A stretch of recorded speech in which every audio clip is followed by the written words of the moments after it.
In civil engineering, quantity takeoff is a fancy name for translating geometry and specification into measurable quantities, and that could be the volume of earthwork, the area of pavement or linings, the length of pipe or conduit, or the weight of materials.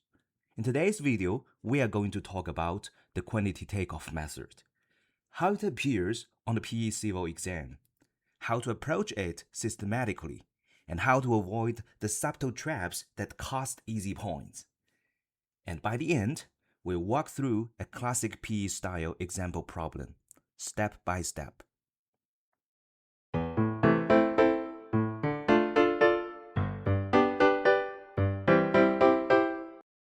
Let me start with a simple choose about quantity takeoff on the PE Civil exam. If you cannot count it, you cannot price it, and you cannot answer the question. Many PE exam problems don't fail engineers because the math is hard. They fail engineers because the quantity takeoff was done incorrectly. The exam is testing engineering judgment, not drafting skills. So your first job is not to calculate.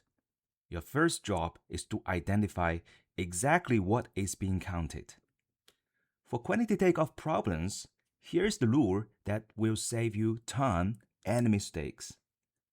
So always start with the final unit, which coincides with the from the end to the beginning method we discussed in another video. Is the final unit in cubic yards, square foot, linear foot, or tons? Once the unit is clear, the geometry becomes obvious. If the answer unit is volume, unit 3 dimensions. If it's area, unit 2 dimensions. If it's length, unit 1 dimension. By doing this, it prevents overthinking, which is very common exam pitfall. Before we go into an example, make sure you watch for common traps and don't forget to do the following checks. First, don't forget to subtract voids or openings. Second, don't double count overlapping regions. Third, don't ignore thickness when volume is required. And last, don't use plane dimensions when section dimensions matter. On the PE exam, the geometry is rarely complicated, but the interpretation often is. Now let's look at a typical PE Civil problem. A concrete sidewalk is 5 feet wide and 6 inches thick. The sidewalk runs continuously for 200 feet. Now determine the quantity of concrete required in cubic yards. Now pause the video for a moment and think, what exactly are we being asked to count? Now this is a rectangular prism, so volume equals to length times width times thickness. But let's pay attention to the units.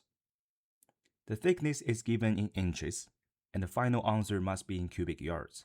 That tells us unit consistency will matter. And for unit conversions, don't forget our magical keyword. Let's do the unit conversions first. The thickness 6 inches equals 0.5 feet. Now all dimensions are in feet.